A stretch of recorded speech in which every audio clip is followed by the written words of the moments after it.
ఇక మానకొండూరులో మాజీ మంత్రి హరీష్ రావు పర్యటన కొనసాగిస్తున్నారు. ప్రస్తుతం పార్టీ కార్యకర్తలకు దిశానిర్దేశం చేస్తున్నారు. లైవ్ ద్వారా చూద్దాం. నాకు ఛాలెంజ్ చేసి నువ్వు రాజీనామాకు రెడీ అని. నేను రెడీ, నేను అనగలుగుతా. కానీ స్కామ్ చేసిన వాళ్ళు మీరు కాదు. ఆ డిపార్ట్మెంట్ లో ఏమైతుందో మీకు తెలియదు. ముఖ్యమంత్రి మొత్తం టెండర్లు పిలిచి మింగుతా ఉన్నాడు.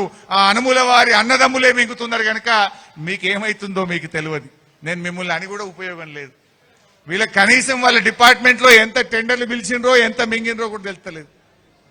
రేవంత్ రెడ్డి మాట్లాడుతూ అంటుండే 1 కోటి మంది మహిళల్ని కోటీశ్వరులను చేస్తా అన్నాడు. 1 కోటి మంది మహిళలు కోటీశ్వరులు కాలే. యనుముల వారి 4 అన్నదమ్ములు మాత్రం కోటీశ్వరులు అయినరు. మీ 4 మాత్రం కోటీశ్వరులు అయినరు. మహిళలు అయినరు ఎక్కడన్నా? ఇలా యనుముల వారి కుటుంబం మీ కడుపు నిండింది. మహిళలు, పేదలు, రైతులు వాళ్ళ కడుపు మాత్రం ఎండుతా ఉన్నది. అరేగా కూలీలకు ఇస్తాను, ఉపాధి హామీ కూలీలకు మేము సంవత్సరానికి 12,000 ఇస్తామని 3 బడ్జెట్లలో చెప్పిండ్రు. 2024-25 బడ్జెట్లో చెప్పిండ్రు. 2025-26 బడ్జెట్లో చెప్పిండ్రు. మొన్న 2026-27 బడ్జెట్లో చెప్పిండ్రు. బడ్జెట్ల బట్టిగారు చదువుడు, వీళ్ళు బల్లలు కొట్టుడు, పైసలు మాత్రం వత్తలు వచ్చినాయా కూలీలకు? ఎక్కడన్నా కూలీలకు ఇందిరమ్మ ఆత్మీయ భరోసా పేరిట ఏడాదికి 12,000 రూపాయలు ఇస్తామన్నారు.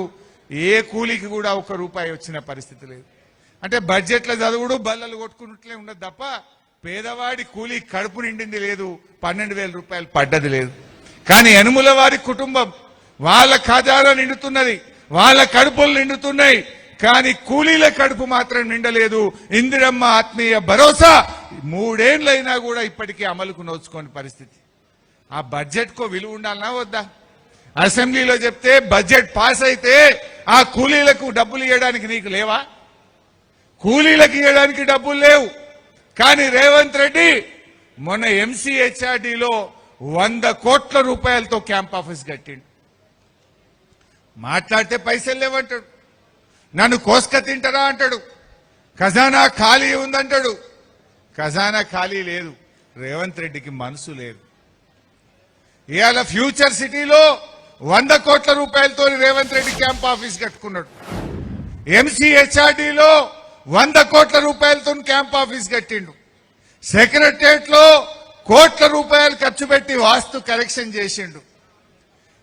పోలీసుల కోసం కేసీఆర్ గారు పోలీస్ కమాండ్ కంట్రోల్ రూమ్ కడితే అందులో ఒక క్యాంప్ ఆఫీస్ కట్టుకున్నాడు.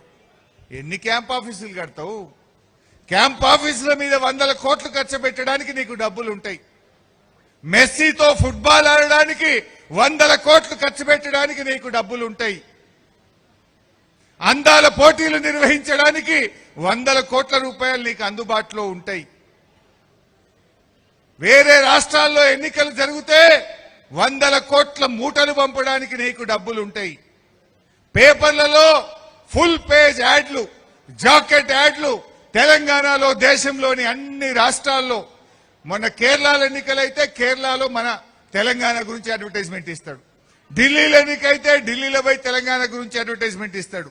మహారాష్ట్రలో ఎన్నికలు వస్తే మన తెలంగాణ గురించి పోయి మహారాష్ట్రలో అడ్వర్టైజ్మెంట్లు ఇస్తాడు. 100 కోట్ల రూపాయల తెలంగాణ ప్రజలు కట్టిన పన్ను, తెలంగాణ ప్రజల సొమ్మును ఇవాళ అన్ని రాష్ట్రాల్లో ఫుల్ పేజ్ యాడ్ల పేరు మీద ఖర్చు పెడతా ఉన్నాడు.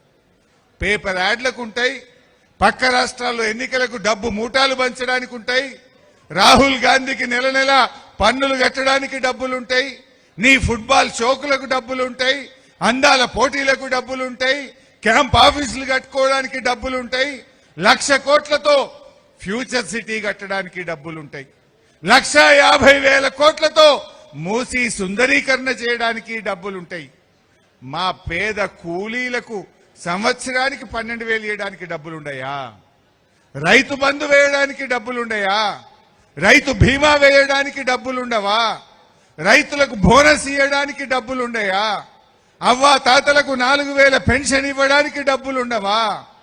నెల నెల 100 రోజుల్లో ఇస్తానన్న మహాలక్ష్మి కింద అక్కా చెల్లెలకు 2,500 ఇవ్వడానికి డబ్బులుండవా?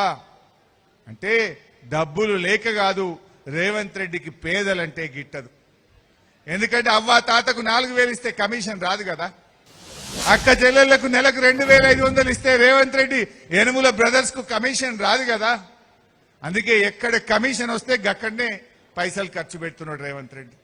1,00,000 కోట్ల మూసి సుందరీకరణకు డబ్బులు పెడుతున్నావు అంటే నీ కమిషన్ల కోసం, నీ రియల్ ఎస్టేట్ వ్యాపారం కోసం పెడుతున్నావు. ఫ్యూచర్ సిటీ మీద ఖర్చు పెడుతున్నావంటే నీ రియల్ ఎస్టేట్ వ్యాపారం కోసం, నీ కమిషన్ల కోసం ఖర్చు పెడుతున్నావు.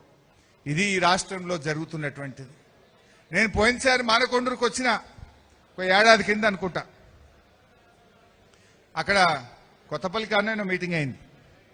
ఆ రోజు మీటింగ్లో నేను ఏమన్నా అంటే, అరే రేవంత్ రెడ్డి దేవుని మీద ఒట్టు పెట్టి 15 ఆగస్టు కల్లా రుణమాఫీ చేస్తా అని దేవుణ్ణే మోసం చేసిండు రేవంత్ రెడ్డి. 100 రోజుల్లో 4,000 పెన్షన్ ఇస్తానని మోసం చేసిండు, మహాలక్ష్మి ఇస్తానని మోసం చేసిండు అని అన్ని చెప్పుకుంటా నేను ఏమన్నా, ఇప్పటి నుంచి ఈయన పేరు యనుమల రేవంత్ రెడ్డి కాదు, ఎగవేతల రేవంత్ రెడ్డి అని పిలుస్తాము అని చెప్పిన. యాదుకుందా మీకు? గా మాట అన్నందుకు మానకొండూరు పోలీస్ స్టేషన్లో నా మీద కేసు పెట్టారు. ఇంకా కేసు ఉన్నది ఇప్పుడు కూడా. మొన్న మీ ఎస్ఐ నోటీస్ పంపిండు నాకు. ఎందుకు పంపినవా అంటే, నువ్వు ఎగవేతల రేవంత్ రెడ్డి అంటావా అంటాడు. మరి ఎగవేటినోని ఎగవేతల రేవంత్ రెడ్డి అనపోతే ఏమనాలే? ఎగబెట్టింది బరాబరే, ఎగబెట్టినోని ఎగబెట్టిండు అన్న. దీంట్లో తప్పేముంది? నీ ఇష్టమున్న కేసు పెట్టుకో, బరాబర్ అంట అని చెప్పి నేను చెప్పవలసి వచ్చింది.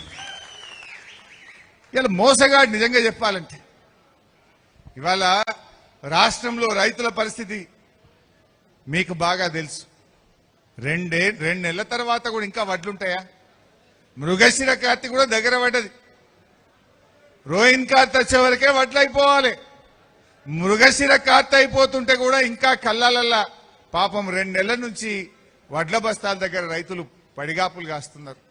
చెదలు వస్తున్నది, కొన్ని జాగాల వడ్లకు చెదలు వస్తుంది సంచులకు, అయినా వడ్లు కొనే పరిస్థితి లేదు. అసలు రైతును నిండా ముంచిండు రేవంత్ రెడ్డి. రైతు విషయంలో ఏది చూసినా మోసమే జరిగింది. రైతు బంధు ఎంత పడ్డదా ఈసారి? 2 ఎకరాలు 2 ఎకరాలకు పడ్డది. అది జీవన్ రెడ్డి సాబ్ దగ్గరికి కేసీఆర్ గారు జగిత్యాల బయలుదేరితే 1 ఎకరం పడ్డది.